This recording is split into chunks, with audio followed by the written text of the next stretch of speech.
everyone, welcome to Saucy Cat. My name's Zoe and I've made noodles a couple times on the channel, but I think it's time to show you a fun and easy vegan Italian pasta dough. Let's get into it.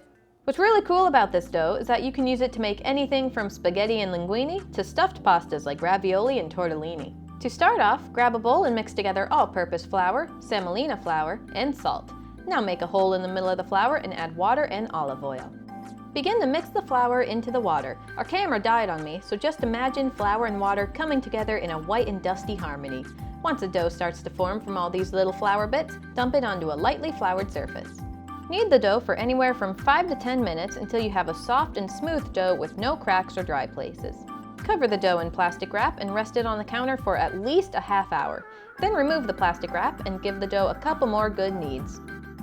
Divide the dough into 3 or 4 smaller balls and work one ball at a time. Now is when we turn this dough into pasta. Roll the dough out into an oval about a 1/4 inch thick. Fold the top and bottom edges inward so the dough is now in thirds. Turn the dough 90 degrees and roll it flat once more. Continue this folding and rolling 3 or 4 times. Not only does it strengthen our dough, but it softens it up and makes it more willing to work with us. Now grab your trusty pasta roller. Starting at the largest setting, for me that's 7, roll the dough through so you get a nice sheet. Lightly dust both sides with flour. Lower the setting by 1 and pass the dough through again. Continue through the settings until you get to 3, making sure to dust the sheet as you go. You should now have a long, smooth dough sheet, perfect for pasta. The dough is now ready to be turned into whatever you want. Want some linguine? Pass that dough through the cutter and curl it into a cute little nest.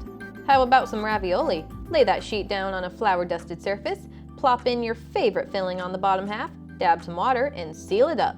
Don't forget those decorative fork marks. Now let's try some tortellini. Wait, what's that? That's next week's episode?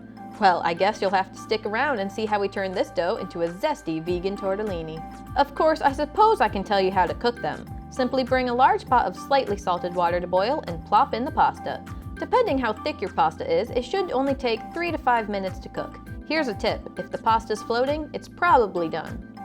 But maybe you don't want to cook it right now. Good thing you can store it. Filled pastas, such as ravioli, can get stored in the fridge or freezer until you're ready to use it. You also have the option to dry pasta.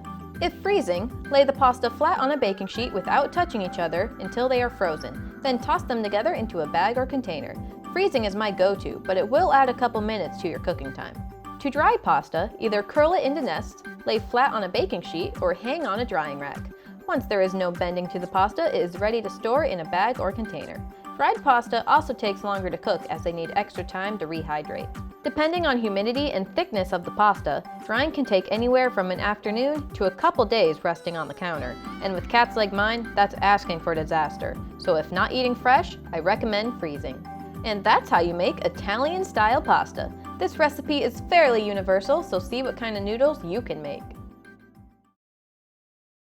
Well, that does it for today. Let me know what your favorite pastas are down in the comments. If you want to learn how to make other pastas from scratch, don't forget to check out our channel. Like and subscribe so you don't miss more. Thanks so much for watching, and I'll see you next time on Saucy Cat.